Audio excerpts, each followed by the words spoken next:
کسان کے عقلمندانہ جواب۔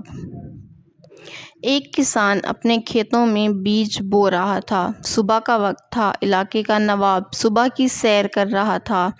کسان کے پاس سے گزرا تو دیکھا کہ کسان بہت محنت کر رہا ہے، تو نواب نے سوچا کہ کسان سے بات چیت کی جائے۔ وہ کھیت کے کنارے پہنچ کر کسان سے پوچھنے لگا کہ تم کھیتی باڑی میں اتنی محنت کیوں کرتے ہو؟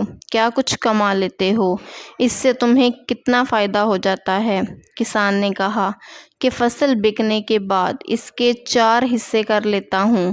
نواب نے پوچھا کہ پھر وہ 4 حصے کہاں کہاں خرچ کرتے ہو؟ کسان نے کہا کہ ایک حصہ حکومت کو ٹیکس دے دیتا ہوں، دوسرا حصہ قرض چکانے میں ختم ہو جاتا ہے، تیسرا حصہ ادھار دیتا ہوں اور چوتھا حصہ یوں ہی ضائع کر دیتا ہوں۔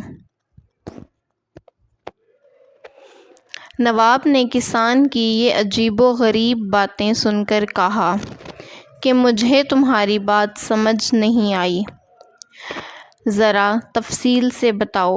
ایسا کون سا قرض ہے جو تم ہر سال چکاتے بھی ہو اور پھر قرض دیتے بھی ہو؟ کون ہے جسے تم قرض دیتے ہو اور چوتھا حصہ یوں ہی ضائع کیوں کر دیتے ہو یا پھر اڑا دیتے ہو؟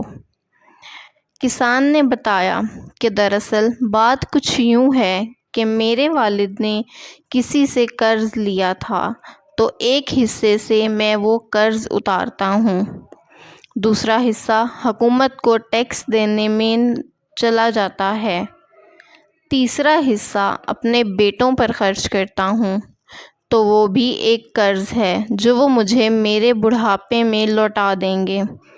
نواب نے پوچھا، چوتھا حصہ فضول میں کیوں اڑا دیتے ہو؟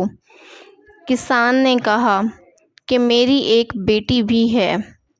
آپ کو تو پتہ ہے کہ آج کل جہیز کے بغیر شادی نہیں ہوتی، جہیز ایک فضول رسم ہے، چوتھا حصہ میں اس کے جہیز کے لیے رکھتا ہوں۔ میری نظر میں یہ رقم ضائع کرنا ہی ہے، کیونکہ اس رقم کا کوئی فائدہ نہیں ہے۔ نواب اس کی باتوں سے بہت زیادہ متاثر ہوا اور اسے کچھ رقم انعام کے طور پر دی اور وہاں سے چلا گیا۔